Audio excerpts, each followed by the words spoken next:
Aux patriarches Abraham, Isaac, Jacob, Dieu s'était révélé comme El Shaddai, le Dieu qui bénit, le puissant.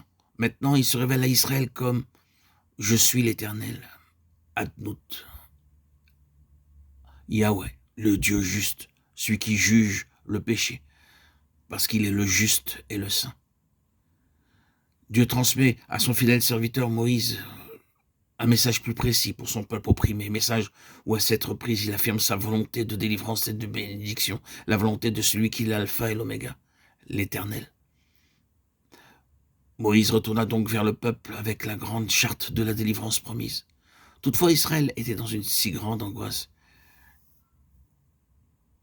qu'il ne fit pas attention à ce message. Que faire maintenant? Comment fortifier ceux qui s'abandonnaient au désespoir? Comment soutenir ceux qui se laissaient aller? Dieu n'avait-il pas trop fait attendre le moment de la délivrance? Le cœur de Moïse est déchiré par l'épreuve. Être envoyé pour sauver et devenir comme l'instrument d'un surcroît d'affliction.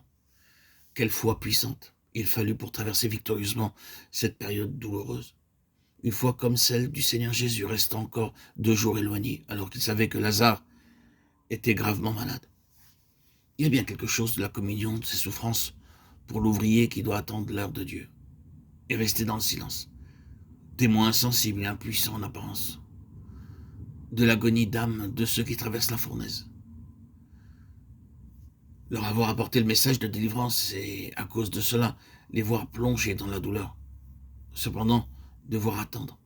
Alors le disciple connaît quelque chose de l'émotion du Seigneur auprès du tombeau de Lazare, même s'il a la parfaite assurance que les affligés entendront la voix ordonnant la sortie du tombeau, signal d'une vie nouvelle en la puissance de sa résurrection. En ce moment, Moïse souffre infiniment plus avec les Israéliens et pour eux qu'il ne l'avait fait autrefois, alors que cédant à la colère, il avait tué l'Égyptien.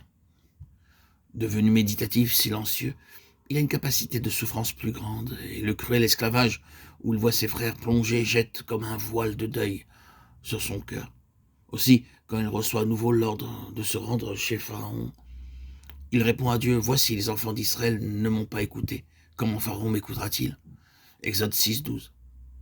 Dieu maintient l'ordre donné. « Voici, dit-il à Moïse, je te fais Dieu pour Pharaon, et Aaron sera ton prophète. » Pas à pas, les 2 frères avancent selon que Dieu ordonne, calmement, fidèlement. Ils obéissent aux directions qu'ils reçoivent. Et leur foi augmente en constatant que Dieu agit, rendant ainsi témoignage aux paroles prononcées en son nom. Désormais, il y a plusieurs reprises dont nous trouvons cette déclaration dans le récit sacré. Moïse et Aaron firent ce que l'Éternel leur avait commandé. Ils firent ainsi. Exode 7, 6.